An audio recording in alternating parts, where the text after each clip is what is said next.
ನಗರದ ಪತ್ರಿಕಾ ಭವನದಲ್ಲಿ ಕರೆದ ಪತ್ರಿಕಾಗೋಷ್ಠಿಯನ್ನು ಉದ್ದೇಶಿಸಿ ಮಾತನಾಡಿ, ಏಪ್ರಿಲ್ 23ರಂದು ಬೆಂಗಳೂರಿನ ಡಾಕ್ಟರ್ ಬಾಬು ಜಗಜೀವನ್ ರಾಮ್ ಸಂಶೋಧನಾ ಕೇಂದ್ರದಲ್ಲಿ ಹಮ್ಮಿಕೊಂಡಿರುವ ಕ್ರಾಂತಿ ಸಮಾವೇಶದಲ್ಲಿ ಕರ್ನಾಟಕ ದಲಿತ ಸಂಘರ್ಷ ಸಮಿತಿ ಸಂಸ್ಥಾಪಕ ಪ್ರೊಫೆಸರ್ ಬಿ. ಕೃಷ್ಣಪ್ಪ ಅವರ ಜನ್ಮದಿನವನ್ನು ರಜೆ ರಹಿತ ಸರ್ಕಾರ ಕಾರ್ಯಕ್ರಮವನ್ನಾಗಿ ಆಚರಿಸುವಂತೆ ಆದೇಶ ಹೊರಡಿಸಬೇಕು.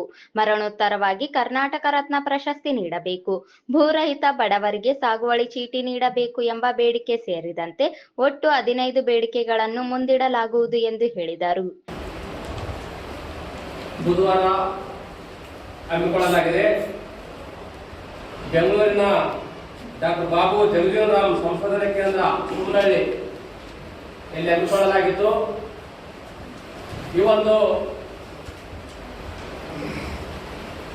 ಕಾರ್ಯಕ್ರಮ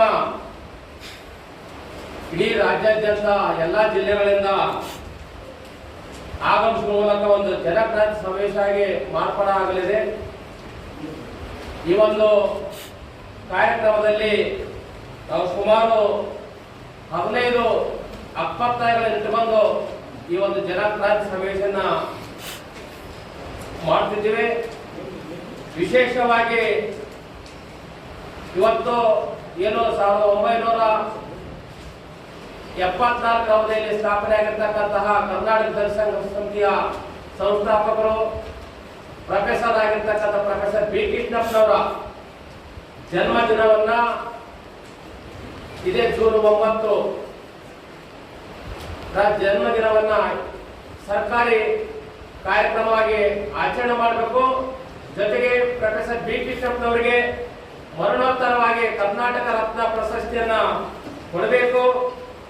ಅದೇ ರೀತಿಯಾಗಿ ಈಗ ಕರ್ನಾಟಕ ಸರ್ಕಾರದಿಂದ ಪರಿಶಿಷ್ಟ ಜಾತಿ ಪರಿಶಿಷ್ಟ ಪಂಗಡದವರ ಏನು SCPS ಯೋಜನೆಯಡಿ ಒದಗಿಸುವ ಅನುದಾನ ದುರ್ಬಳಕೆ ಆಗ್ತಿತ್ತು, ಆ ದುರ್ಬಳಕೆಯನ್ನು ತಡೆಯಲು ಏನು 70 ರದ್ದುಗೊಳಿಸಿದಂತೆ ಸೆಕ್ಷನ್ 7C ಸಹಿತ ರದ್ದುಪಡಿಸಬೇಕಂತೇಳಿ ಆಗ್ರಹಿಸಿ 2025-26ನೇ ಬಜೆಟ್ನಲ್ಲಿ ಘೋಷಣೆಯಾಗಿರ್ತಕ್ಕಂಥ ಸುಮಾರು 42,000 ಕೋಟಿಗಳ ಅನುದಾನ ಪೈಕಿ ಯಾವುದೇ ಅನುದಾನ ಇದರಲ್ಲಿ ಇರ್ತಕ್ಕಂಥ ಅನುದಾನ ಗ್ಯಾರಂಟಿ ಯೋಜನೆಗಳಿಗೆ ಬಳಕೆ ಮಾಡದಂತೆ ಸರ್ಕಾರ ಎಚ್ಚರಿಕೆ ವಹಿಸಿ ದಲಿತರ ಅಭಿವೃದ್ಧಿಗೆ. ಈ ಸಂದರ್ಭದಲ್ಲಿ ಹೈದರ್ ಅಲಿ, ರಮೇಶ್, ನಾಗರಾಜ್, ಮೌನೇಶ್ ದಿದ್ದಗಿ, ಮಹಾದೇವ್ ಸೇರಿದಂತೆ ಇತರರಿದ್ದರು.